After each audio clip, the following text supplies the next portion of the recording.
can a cheaper rum make a cocktail that tastes just as good or maybe better than a rum that costs more than double its price?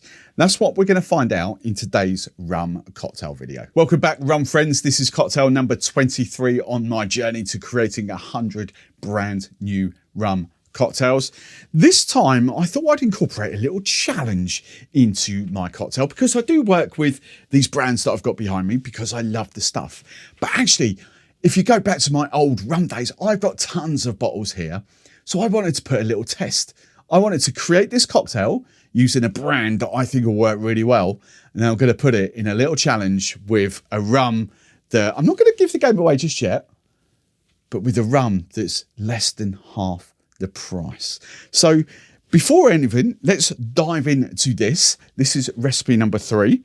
Then we'll have a little side-by-side tasting of cheap rum versus expensive rum. Cheers. Right, so cocktail 23 I have called the Bitter Sweet Symphony, basically because there's a little bit bitter, but not like a Campari or an Aperol or anything like that. It's a little bit bitter, but it's also sweet, and I just think they play harmoniously together. Now, I'm going to make this with my expensive rum, but then after I've made the cocktail, we'll dive into the whether a cheaper rum could do the same job. And as always, I'm going to make the cocktail now. The recipe will be in the description below, along with all my discount codes and the link to get my free PDF ebook, rum ebook. Really happy with that.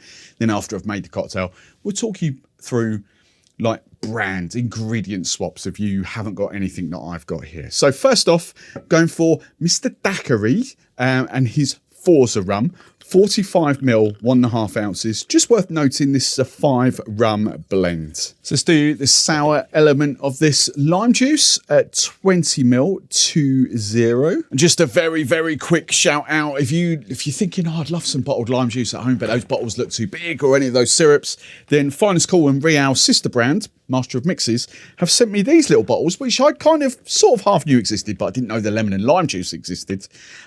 Perfect for you guys at home. The exact same liquid, just in smaller bottles. UK viewers, 10% discount code in the description. Then to build out the sort of sour elements, so rum, citrus, sugar. First of one, I'm going to do 2 different sweetnesses here. The first one is some passion fruit syrup. I've got 15ml, 1/2 ounce of your favourites, and that is complemented with some orgeat syrup. And remember, this one's got rose in it instead of orange blossom. Delicious. Just 10ml. So sour element done. So rum, citrus, sugar. I've just got one more ingredient to go, and this is where the bitter comes from, sort of. This is Angostura and Amaro, but it's their liqueur version of the Angostura bitters. So we've got all those flavours, bitter, in liqueur form here. So Angostura di Amaro, 20ml, 20. Then after a good hard shake, I'm just going to double strain that into this gorgeous martini glass from Urban Bar. That is proper gorgeous. Oh, I love that. I'd say slightly heavier rum because of that Angostura di Amaro in there. But you get this beautifully balanced with that passion fruit, with that almond note, that orgeat note. It's just a lovely combination. Sort of, it's not. Is it? No, it's not. It's nothing like it. I was going to say it's sort of like going down the Manhattan route, but it's nothing like a Manhattan. I had a mental block there for a second.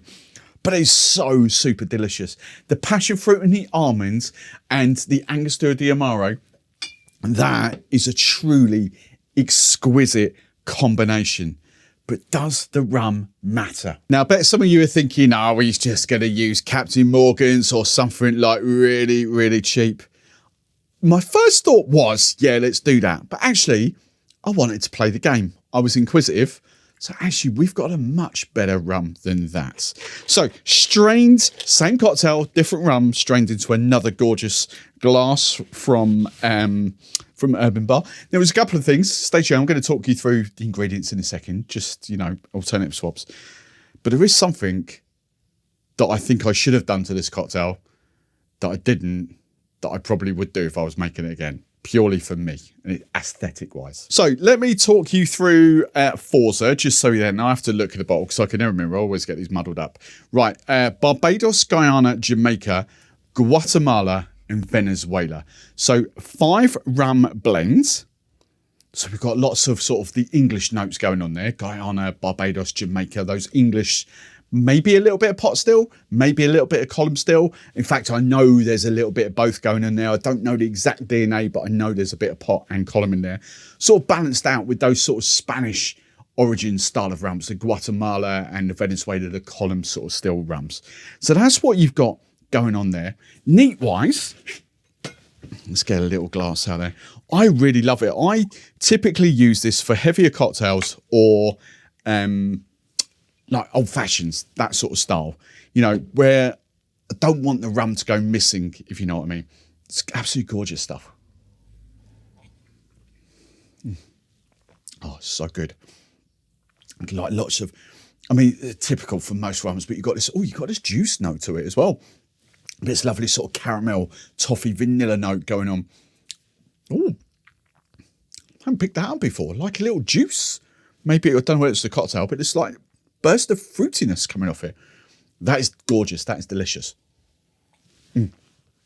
So the contender. What have I used? Well, I wanted to go for a rum that a lot of you would have. So I've gone with Plantaray OD. Jamaica, Barbados. God, it's been a while since we used Plantaray. Jamaica, Barbados. I haven't fallen out with Plantaray. Just, you know, these are just my mates up here and I don't really speak to Mason Fran that much anymore. Still a cracking rum. Now, there is a sort of slight caveat here because, yes, this is circa 21, 22 pounds a bottle here in the UK. This is circa probably actually close to 50 pounds a bottle in the UK. I think I've seen it for roughly like 45, 46 pounds, but you're probably talking now. So there's a massive difference in price, but you know, a lot of that will be like David Cordoba, Mr. Daiquiri himself, ex-Bacardi global brand ambassador, he has got people there, obviously, but he's essentially a one-man band. He's not the marketing or the powerhouse that is Maison Ferrand. So naturally his rums are going to be more expensive. But does more expensive actually equate to better quality? That's the sort of question. I mean, would I sip Plantaray OD neat? Well, no, because actually for a couple of quid more, you've got lots of Plantaray rums that are better in their own eyes. So actually, you know, you probably wouldn't buy that as a neat sipper. You would buy it as a cocktail rum. But does it sip well neat? Yeah, of course it does.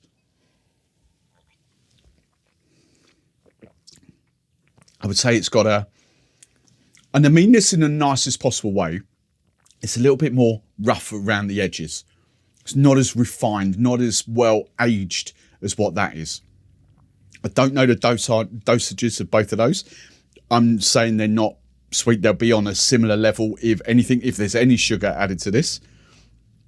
But, you know, it's a little bit, and I mean this in the nicest possible way, it's a little bit harsher than that. It's a sipping rum.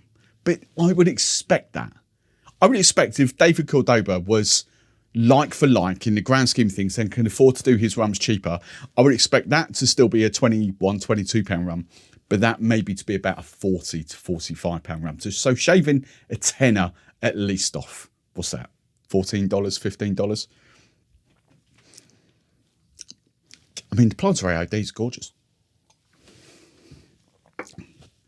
Right. Right, does it affect the cocktail? Honest answer, yes, it does. Not light years. You know, and I'm not claiming or professing to have a super palate here at all because I haven't. But I have drunk a lot of neat rums. I can taste the differences in daiquiris like a lot of rum fans would do. And there is a noticeable difference here. You know, it's much more smoother and elegant, and it's just a rounded cocktail, the one with the Forza. But I mean, you are talking marginal here. If I'm saying that's a 9 out of 10, then this one's only dropping down to like an 8.5 out of 10. It's just not quite as finesse. That's all I'm going to say. I can't really put it into words better than that. If that was the rum I had, would I be happy making that cocktail with Plantaray OD? Absolutely. You know, it's still a very, very tasty cocktail.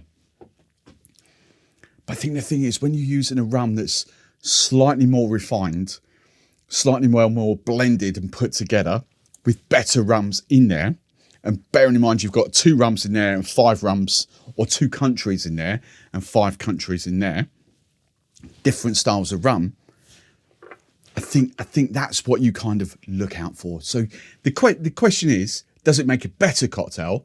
Slightly. But does it make a different cocktail? Then if you're used to knowing how rums taste, then yes. Interesting experiment though. Do you know what? I'm probably going to put this out there.